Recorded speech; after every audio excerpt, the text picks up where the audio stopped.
kasih, Dokter Ardi. Ya, silakan. Selamat malam. Selamat malam. Apakah suara jelas ya? Jelas, jelas sekali. Ini Iya, di Ambon saya kah? Atau di iya mana?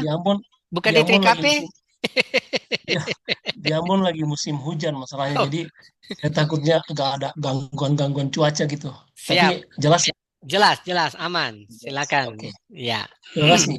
Ya, selamat malam senior semua, teman-teman di saya diminta oleh Dokter Ardi untuk sama-sama membahas tentang uh, visum et repertum. Ya, kebetulan waktu diminta itu karena diminta untuk ayo kita bahas tentang aspek material dan formil katanya. Saya bilang, waduh, yang mana itu? Saya agak kaget juga maksudnya. Kebetulan saya juga sekolah hukum nih karena Dokter Ardi nih yang provokator. Jadi bagaimana kita mau bicara hukum kalau ya bukan berarti semua harus sekolah hukum ya. Itu Ya. eh, tapi saya belajar hukum jadi agak tahu tahu sedikit lah tentang aspek formil dan material. Ya. Ya, eh, saya izin share screen ya. Iya, Saya, silakan. terima kasih.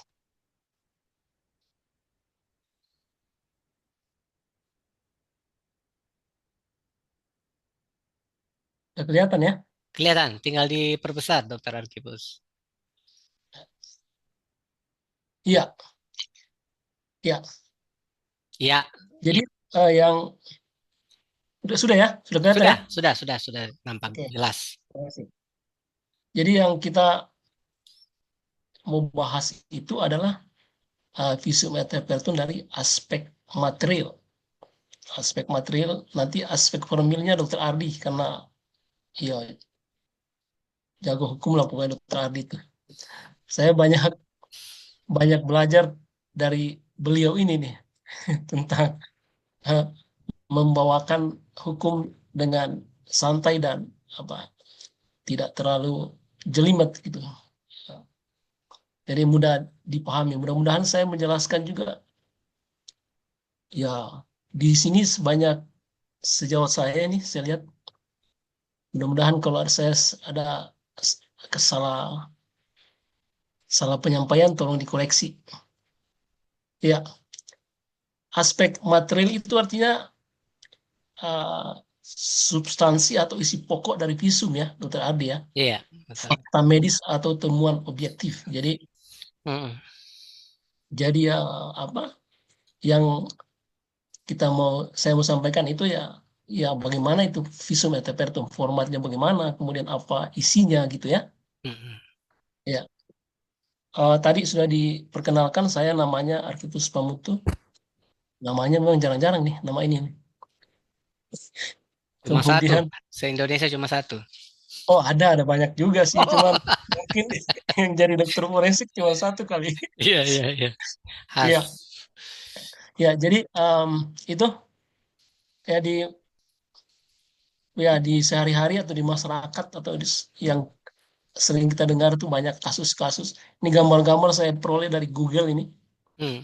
Ada kalau kasus kekerasan seksual, ada penganiayaan, ada juga kecelakaan lalu lintas, ada kekerasan dalam rumah tangga. Itu kasus-kasus yang apa? Kasus-kasus kejahatan yang menyangkut tubuh manusia. Kan APH itu tidak mengerti apa sih? Apa benar ada misalnya dilaporkan saya dipukul nih, dipukul oleh suaminya misalnya itu dalam misalnya KDRT. Eh, Polisi itu tidak tahu itu apa benar ada bukti pemukulan gitu. Buktinya, misalnya dibilang saya dipukul pakai apa? Pakai tangan misalnya.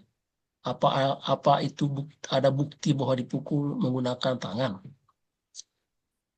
Walaupun polisi lihat lukanya, tapi yang bisa memberikan penjelasan bahwa itu memang luka akibat kekerasan tumpul misalnya adalah ya dokter, dokter yang bisa memberikan penjelasan.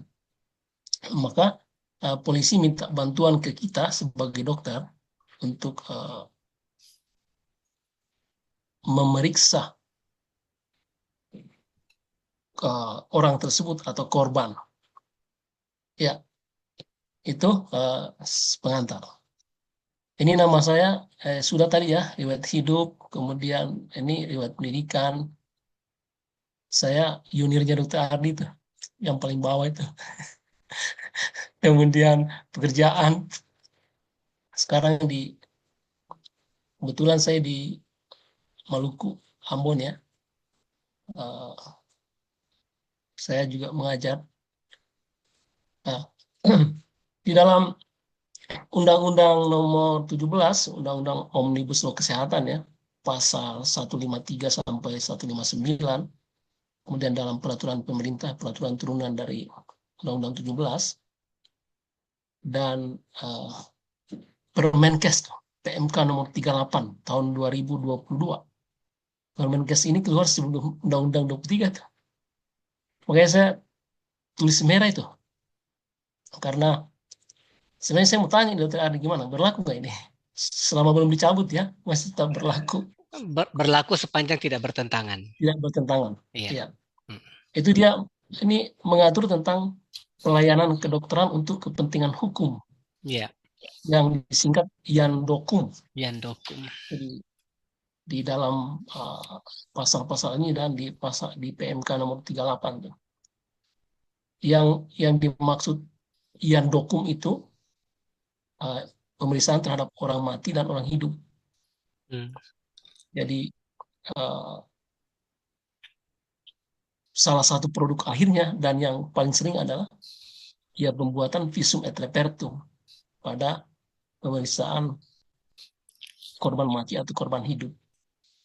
Itu. Kemudian ini yang di PP 28 bahwa penyelenggaraan pelayanan kedokteran untuk kepentingan hukum ditujukan untuk memperoleh fakta dan temuan yang dapat digunakan sebagai dasar dalam memberikan keterangan ahli. Di pasal 470 itu yang dokumen itu ditujukan untuk terutama untuk orang hidup ya. Ini saya mungkin akan bahas lebih banyak ke orang hidup. Iya, iya. Karena bukan saya pikir sih, memang untuk orang mati, untuk terutama otopsi, itu kan kompetensinya ahli forensik ya. Iya, iya. Jadi teman-teman yang dokter umum dulu sih bisa ya. Siapa tahu sekarang kan ada wacana dari Pak Menkes untuk kalau kurang kan boleh. memberikan pelatihan. Iya kan? Iya kan kita dokter forensik masih kurang juga tadi. Iya, bagus. Ya kan? Ada proyek baru Dokter Arkipus memberi pelatihan tuh. Oh gitu ya. Jadi ya Perlu itu. disuruh untuk mengetahui apa keadaan dan sifat kecederaan, ya luka-luka pada tubuh yang mengenai tubuh pasien atau korban. Kemudian penyebabnya apa? Penyebab kecederaan tersebut ya biasa kekerasan tumpul atau tajam atau senjata api atau akibat cairan kimia atau akibat suhu panas atau dingin ya itu untuk itu kemudian adanya kekerasan atau hubungan seksual ya ini pada kasus-kasus kejahatan seksual kita harus membuktikan apakah ada tanda-tanda persetubuhan dan tanda-tanda kekerasan pada kasus-kasus kekerasan seksual. Kemudian dampak terhadap kesehatan, baik fisik maupun jiwa. Nah, itu yang biasa kita sebut di kesimpulan adalah kualifikasi luka. Yeah. Dampak terhadap kesehatan daripada korban. Ya, kemudian, nah ini suka disebut-sebut saya tulis supaya saya ingat gitu. Bahwa ilmu kedokteran forensik itu dasarnya ilmu kedokteran, makanya diajarkan di fakultas kedokteran. Iya, betul. Sedangkan dia bukan ilmu hukum, makanya tidak diajarkan di fakultas hukum. Jadi saya highlight, makanya saya tulis nih.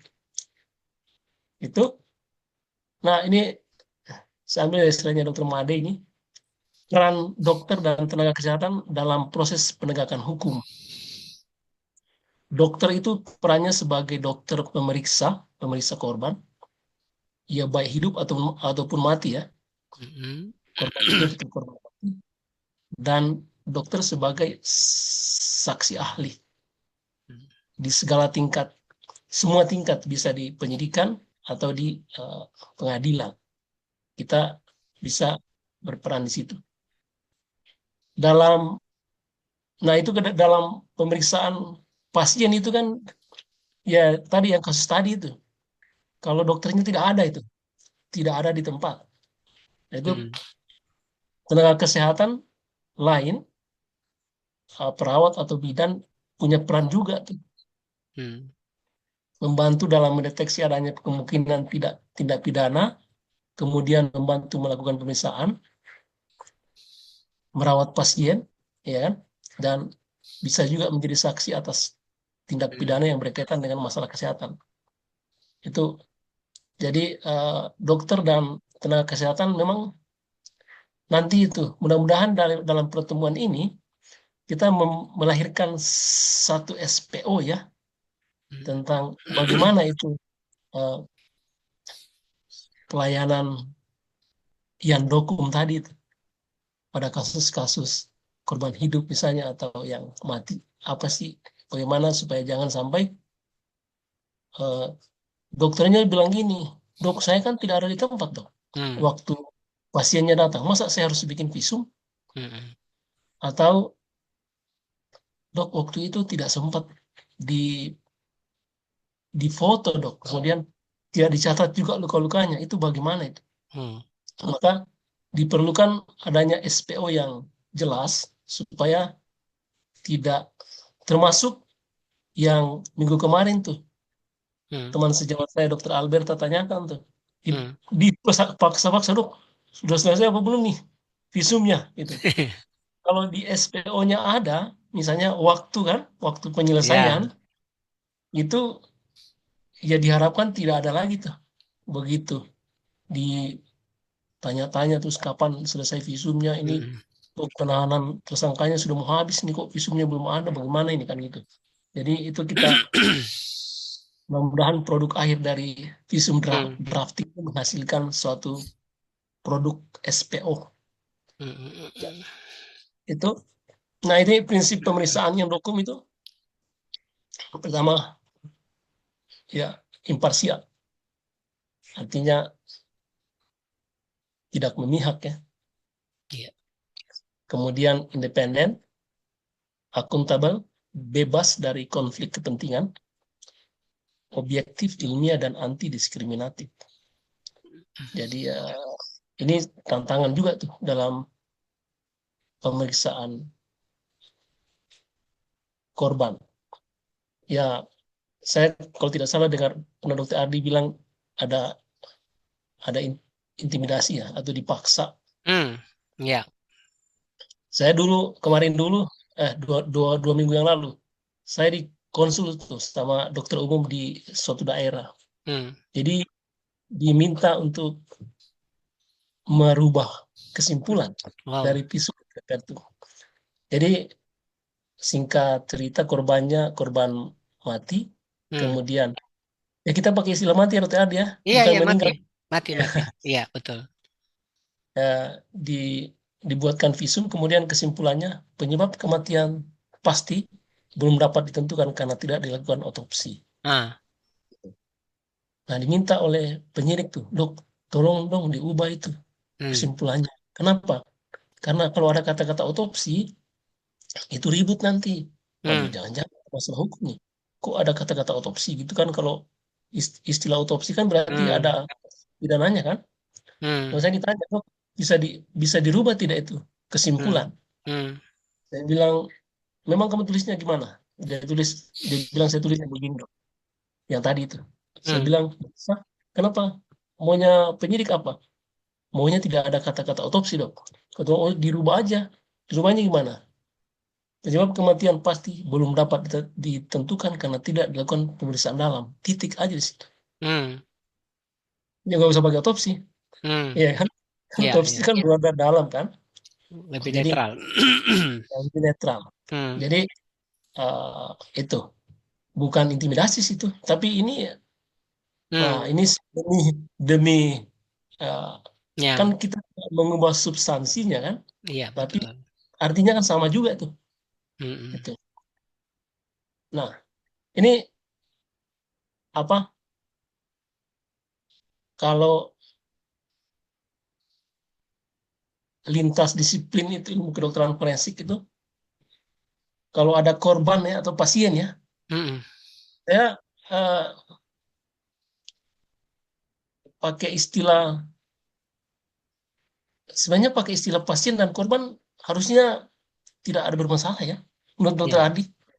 Karena ya kita sebagai dokter kan memeriksa pasien kan, iya. tetapi penyidik kan membawa korban, korban tindak pidana gitu. Hmm. Hmm. Kan kalau SPV-nya sudah keluar, surat permintaan visum, kan di 133 itu kan dalam hal mengenangani korban kan.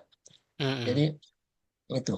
Kalau misalnya penyidik eh, dalam hal menangani korban, maka dia akan membuat surat. Nah, itu mungkin nanti lebih jelasnya nanti di aspek formil nih. Membuat Iya. surat eh, keterangan permintaan visum ke dokter, kemudian dokter akan melakukan pemeriksaan, Hmm. kemudian membuat visum et repertum, menyerahkan ke penyidik. Penyidik nanti akan melimpahkan ke penuntut umum. Kalau penuntut umum dirasa sudah lengkap, yang namanya P21 itu, ya Hmm. maka kalau belum lengkap akan dibalikin lagi tuh ke penyidik P19. Kemudian penuntut umum akan kalau sudah lengkap berkasnya, kemudian ke hakim untuk dilakukan persidangan. Dokter bisa dipanggil hakim tuh, untuk Hmm. jadi eh, memberikan keterangan ahli di pengadilan. Iya. Oke, ini definisi visum ya. Saya kira semua teman-teman sudah tahu definisi visum, bahwa visum et repertum itu adalah suatu laporan tertulis. Jadi bukan laporan lisan ya, laporan tertulis. Iya. Siapa yang buat? Ya, ya dibuat oleh dokter. Kata-kata dibuat oleh dokter berarti kalau bukan dokter, Hmm. misalnya nakes, ya tidak berwenang membuat visum. Hmm. Kenapa dokter buat? Karena dokter diminta secara tertulis oleh penyidik resmi itu tertulis Ya. tentang hasil pemeriksaan medis terhadap seseorang, baik hidup maupun mati ataupun bagian dari tubuh manusia. Jadi eh, ya hasil pemeriksaan terhadap manusia ya, bukan di luar. Kalau di luar manusia ya tidak, kita tidak membuat visum et repertum. Hmm. Kemudian berupa temuan dan interpretasinya Ya. jadi ada temuan dan interpretasi ya, di kesimpulan tuh Ya. di bawah sumpah dan untuk kepentingan peradilan. Dari definisi ini sudah bisa itu kita lihat format visum kan terdiri dari 5 bagian.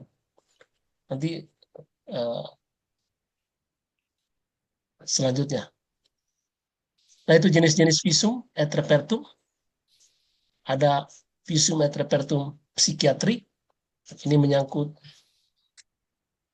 psikiatri berarti kan psikis ya, bukan bukan fisik.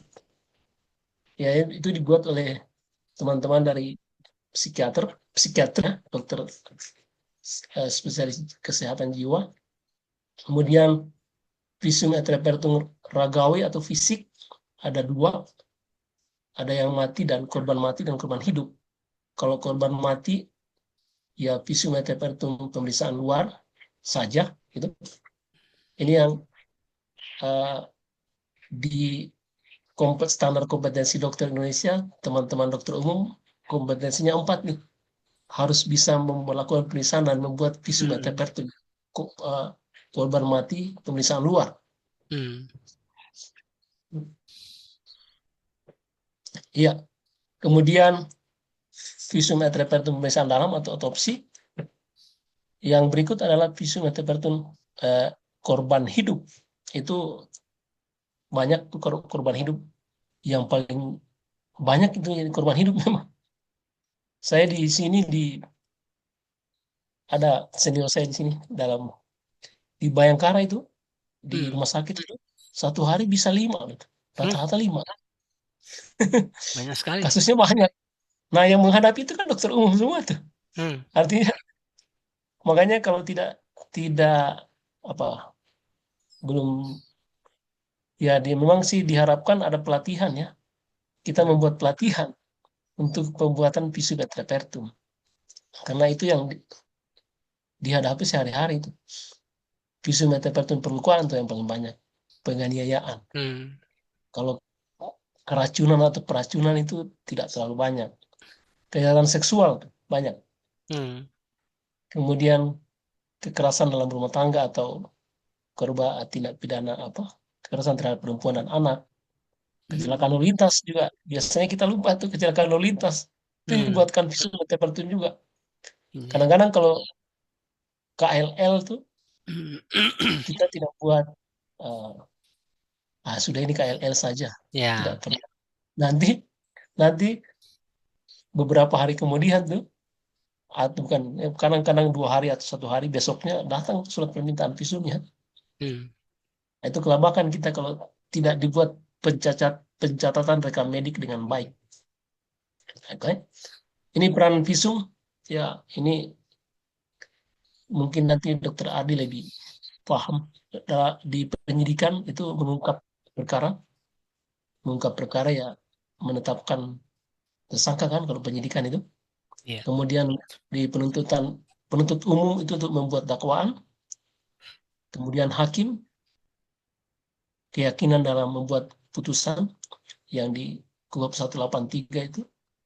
183 atau 184 ya? 83 ya. Bahwa 83 alat. hakim memutuskan eh, membuat vonis itu 2 alat bukti dan Keyakinan. keyakinan ya. Kemudian kalau penasihat hukum ini untuk fungsi pembelaan. Nah, ini beberapa catatan tuh. Saya saya tadi secara khusus menyoroti korban hidup tuh. Hmm. Bahwa prosedur permintaan visum et repertum pada korban hidup tidak diatur secara rinci dalam KUHP. Hmm. Kalau korban mati kan di 133 134 tuh diperlakukan harus di apa Hmm.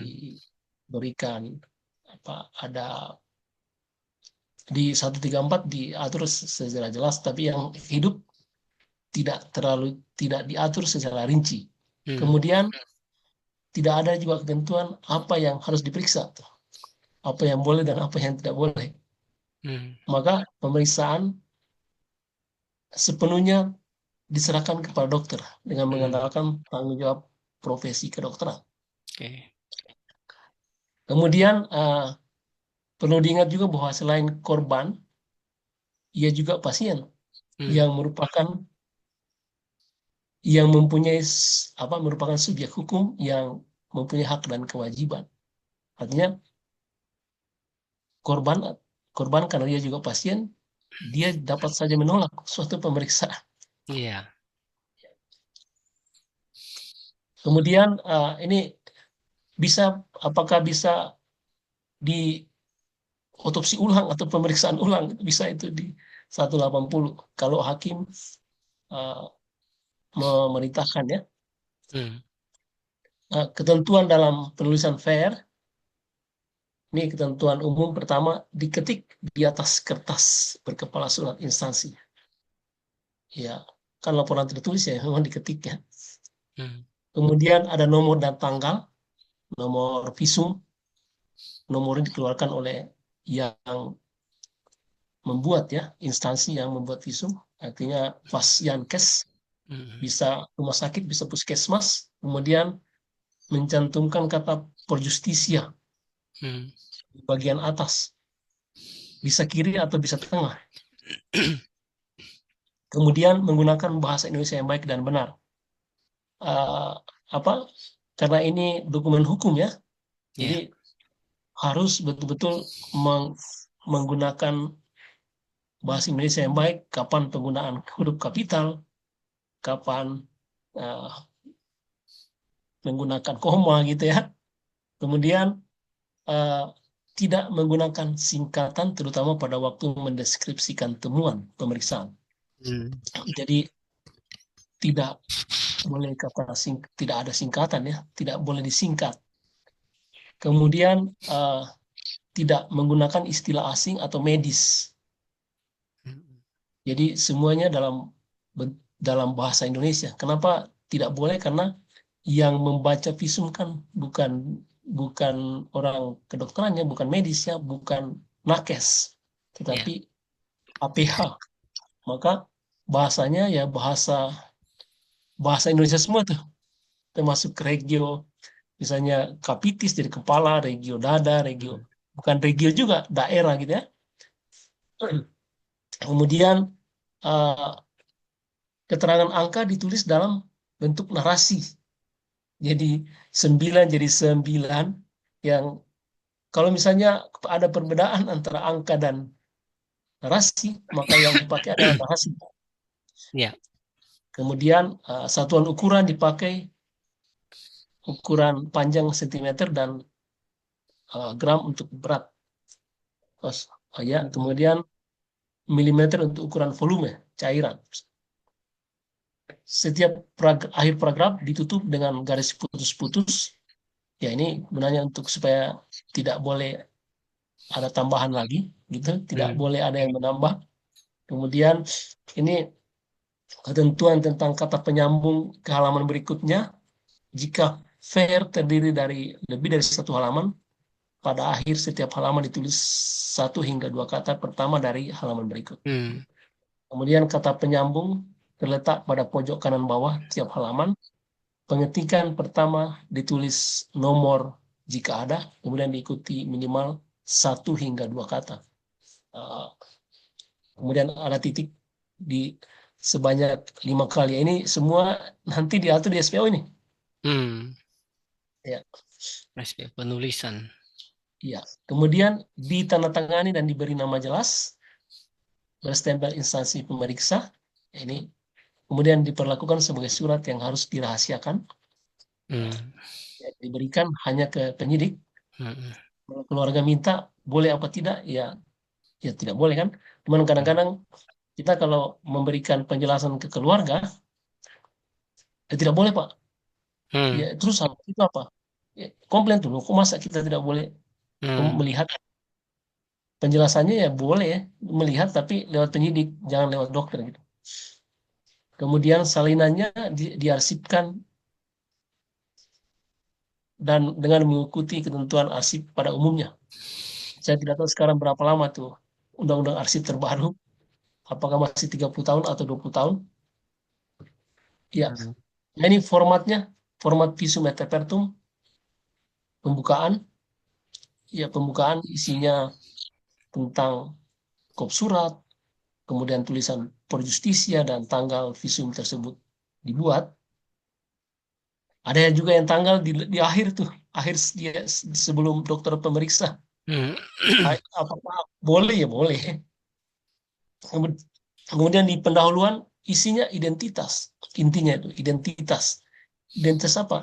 Identitas dokter yang membuat visum et repertum, kemudian identitas siapa yang minta visum et repertum, kepolisian mana, namanya siapa, nomor suratnya berapa, kemudian identitas siapa yang kita periksa, pasien atau korban, kemudian tempat dan waktu dilakukan pemeriksaan, waktu tempatnya misalnya di UGD, kemudian jam berapa gitu ya, pukul berapa.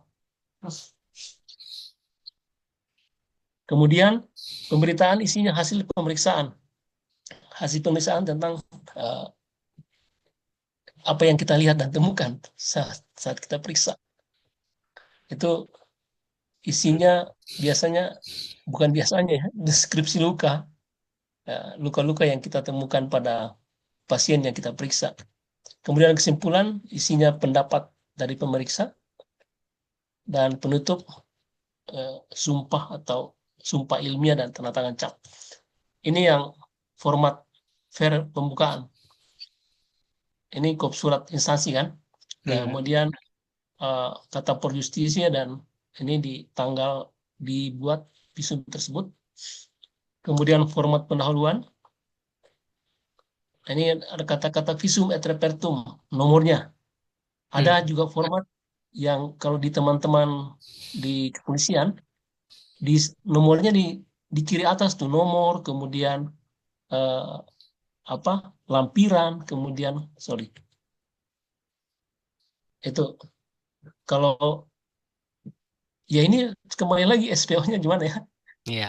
Format penulisan yang bertentangan di bawah ini ya nama dokter pemeriksa, kemudian di mana kerjanya, nama pasien kesnya, kemudian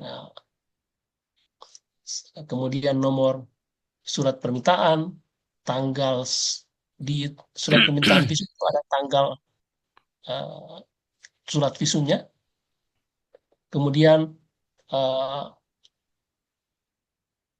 ada tanggal, bulan, dan tahun, kemudian siapa yang tanda tangan, nama, pangkat, NRP, menandatangan surat permintaannya, kemudian kapan dilakukan pemeriksaan, tanggal berapa, bulan, tahun, jam berapa, di mana dilakukan pemeriksaan, kemudian siapa yang diperiksa, laki-laki misalnya, kemudian yang merupakan pasien dengan nomor rekam medik nomor berapa.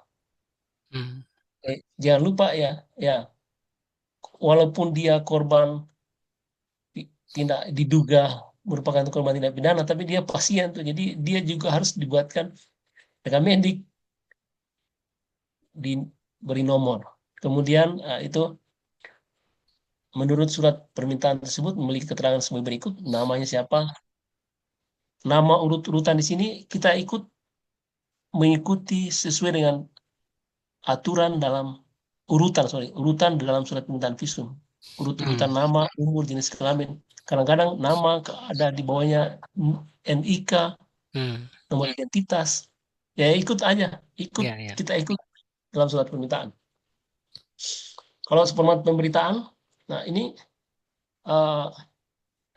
pasien datang, ya, bisa tulis begitu, datang ke IGD atau klinik dalam keadaan apa, sadar apa tidak sadar, kemudian siapa yang antar, kemudian menurut keterangan atau pengakuan, jadi ditulis menurut pengakuan ya, itu itu hasil anamnesis minimal 5W1H itu. Keluhan saat ini, keluhan setelah kejadian, waktu kejadian, tempat kejadian, pelaku, dan kronologis kejadian. Tapi ini tidak diisinya panjang kronologis tuh. Saya biasanya kalau saya biasanya singkat saja itu anamnesisnya. Mengakunya kenapa, datang kenapa, dipukul kapan, kejadiannya gitu. Saat ini keluhannya apa gitu. Kemudian pemeriksaan fisik umum, keadaan umum, dan apa tanda-tanda vital itu tensi nadi, suhu, tanda vital ya, bukan alat vital ya. Iya. Kemudian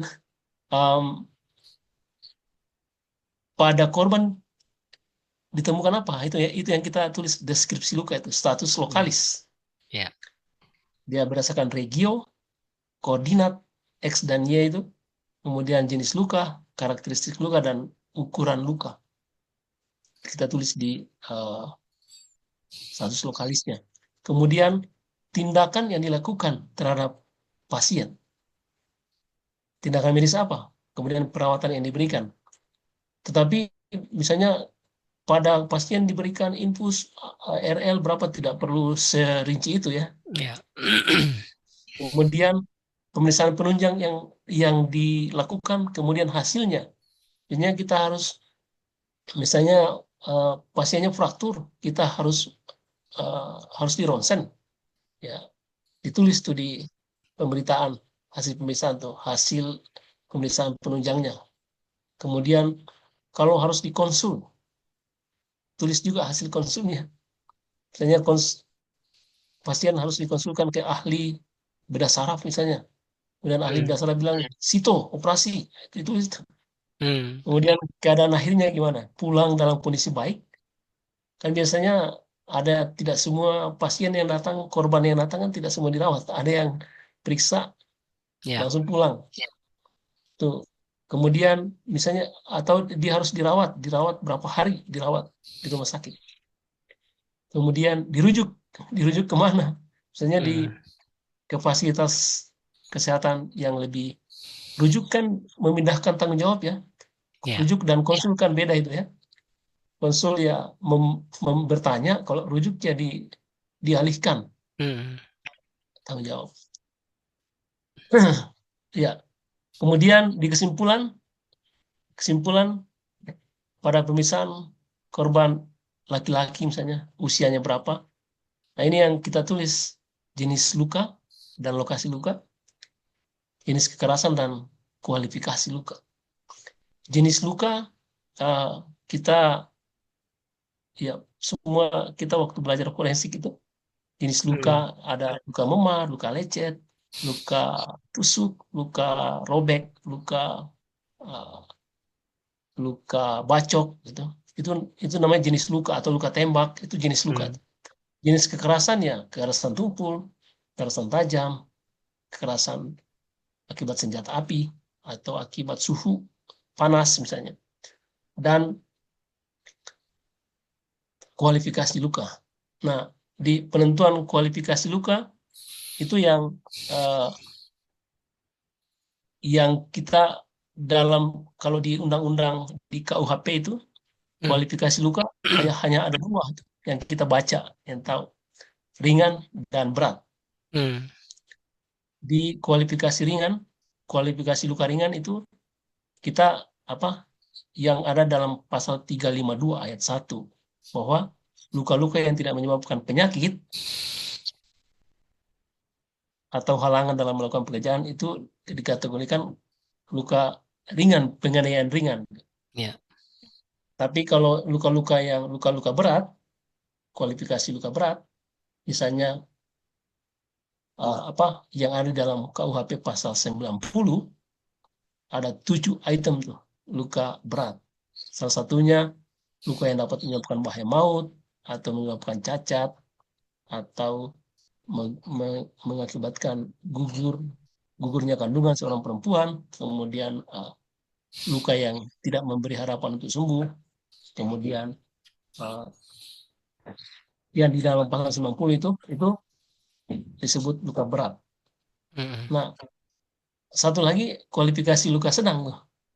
Yang mana itu? Jadi Hmm. di antara ringan dan berat kan berarti Ya. kan yang ringan tidak menyebabkan halangan atau tidak menyebabkan penyakit atau halangan dalam melaksanakan pekerjaan. Ya. Kemudian yang berat yang tadi tuh terus-menerus tidak bisa kerja, cacat gitu. Nah, yang kalau di antaranya misalnya harus dirawat sementara itu apa? Ya itu namanya itu yang kita sebut luka kualifikasi sedang. Hmm. Dia dirawat tapi sementara waktu saja. Kalau dia dirawat sementara waktu kan dia tidak bisa kerja kan? Gitu ya, dokter Hmm. Ardia. Ya, betul. Ya untuk sementara. Tidak terus-menerus, tapi tidak juga masih bisa kerja. Masih luka-luka tersebut tidak harus dirawat, tidak harus diberikan obat. Dia bisa kita menurut keilmuan kita bisa sembuh sendiri itu lukanya. Ya. Ya. Itu yang ditulis di kesimpulan. Ini yang saya sekali lagi ini yang korban hidup ya, Ya. dokter Ardi ya. Ya. Karena kalau yang dimatikan, korban mati kan jenis luka khususnya yang kita cuma periksa luar ya, jenis Hmm. luka, jenis kekerasan dan kan tidak ada kualifikasi luka. Kalau sudah mati Hmm. gitu ya. Ya ditulis ya tadi itu kalau tidak diotopsi penyebab kematian tidak dapat ditentukan karena tidak dilakukan otopsi. Ya. Ini yang penutup ya kata-kata ini. Demikianlah visum et repertum menggunakan keilmuan sebaik-baiknya dan mengingat sumpah kemudian ditandatangani oleh dokter dan cap atau instansi. Nah, ini juga kadang-kadang saya ditanya nih, Dok, Hmm. yang ditulis ini SIP, nomor SIP apa nomor STR atau Hmm. NIP. Kadang-kadang Hmm. NIP juga tuh. Kalau pendapat saya ya, Dokter Hadi, Hmm. yang ditulis itu ya SIP dong. Kan Hmm. kamu nulis visum ini karena ada surat izin praktek sebagai dokter kan? Kan Hmm. gitu. Kalau NIP itu NIP itu apa? Nomor induk pegawai ya? Ya kan kita Iya. bukan karena PNS baru tulis visum kan? Hmm. Kita kan dokter gitu ya. Jadi Hmm. eh, kalau saya sih tulisnya SIP. Hmm. Kalau misalnya saya memeriksa di tempat yang tidak ada SIP saya tuh, kan biasanya kita otopsi misalnya saya tulisnya STR. Hmm. Gitu. Demikian, saya pikir untuk selanjutnya kita mungkin diskusi ya, karena masih masih ada sesi berikutnya lagi ya Iya. Iya. minggu depan ya. Eh, Minggu depan mungkin kita lebih mendalami bagaimana sih itu kualifikasi luka, kemudian bagaimana eh, terbitnya fisiologinya ya. Hmm. Iya, ada sebenarnya eh, contoh kasus yang saya buat, tapi eh, saya tampilkan saja ya Dokter Ardi ya. Boleh, boleh. Silakan, silakan. Atau Saya izin. Dokter Ya, Arkipus, ya, siap. boleh di stop share dulu. Stop share dulu. Ya, siap. Ya, Oke. Ya. kita eh, ke tanya jawab dulu, ke diskusi karena saya lihat di kolom chat sudah ada pertanyaan. Nanti disambung lagi dengan pertanyaan terkait kasus gitu ya.